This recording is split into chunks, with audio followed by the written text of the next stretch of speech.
Thank you, McConan. Thank you for having me on the virtual book tour. My name is Tracy Williams. Very quickly about my background. I am a teacher. I come from education. I have over 15 years of experience as a school leader. I work in central London.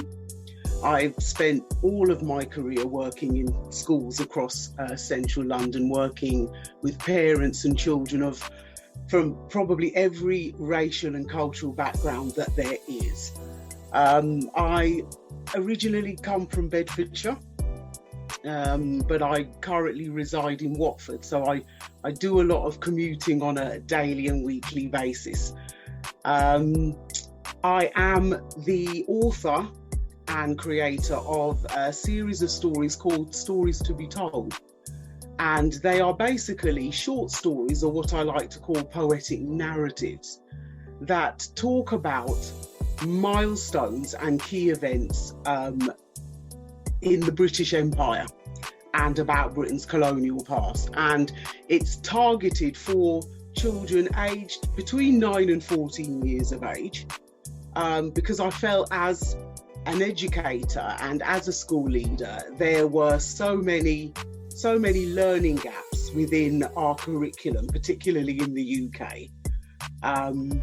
And our history topic still has this very Anglicanized and Eurocentric perspective and feel about it. And, you know, over the years, what's inspired me to write these stories was the work that I've been doing, organising Black History Month projects, working with the Nubian Jack Community Trust in conjunction with English National Heritage that do the blue plaques. If you've been wandering around London, you might have seen blue plaques on various street corners and key buildings that basically commemorate where famous figures have lived.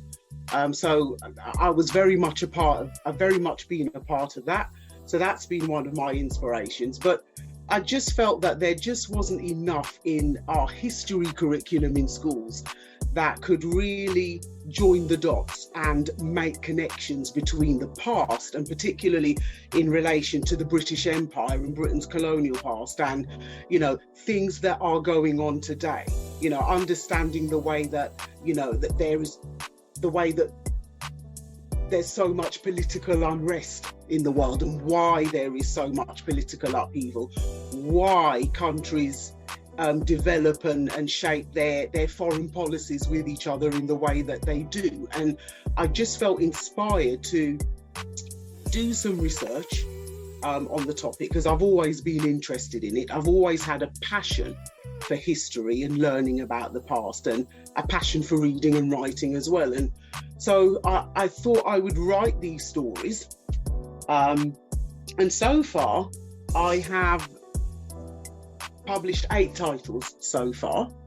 4 of them, the most recent ones, are just behind me at the back, but I'll go through them one by one. So the first one you can see here is called Caribbean Wind. And that is a celebration. That's an ode to our Windrush generation. And if I've got time, I'll read a little bit and share a little bit of that one for you. The next one is called Caribbean Rush. And that is about England's early encounters with the Caribbean islands. So it's sort of written about the time of the Columbian period, and it just talks about the origins of England's early encounters with the Caribbeans and their skirmishes, their battles with the Spanish and the French to try and claim those islands, and what happened as a result of that.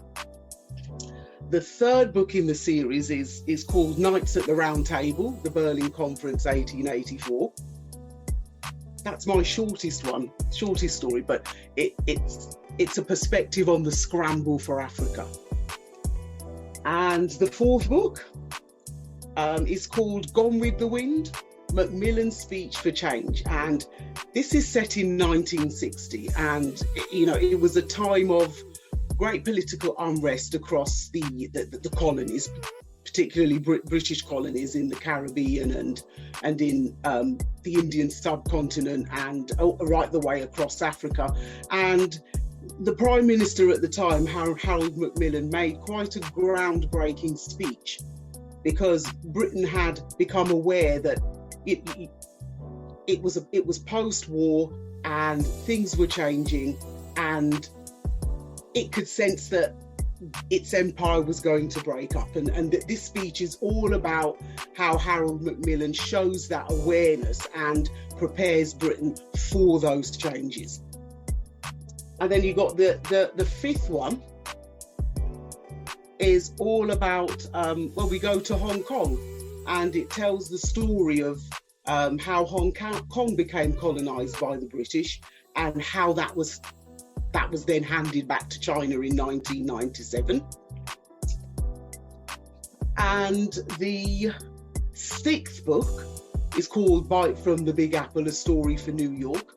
And that talks about the 13 colonies and the colonial era, and how New York came about.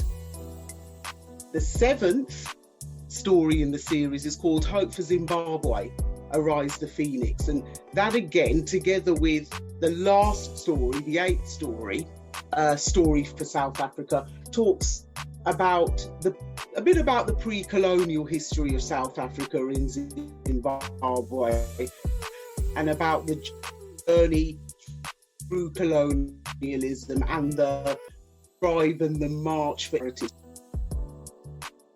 There's so much of our own past that is not taught in, and there's so much that we are going to have to take the initiative and rise up and do for ourselves. And I think that it's really important as well to understand that learning about our history and learning about our past and making the connections with today's events is all part of a lifelong journey. I very much am an advocate of lifelong learning. I've learned so much through my own research about this particular topic, and the stories are really encouraging young learners and anybody who has an interest in learning more about the British Empire to embark on their own learning journey and to join the dots and make connections for themselves.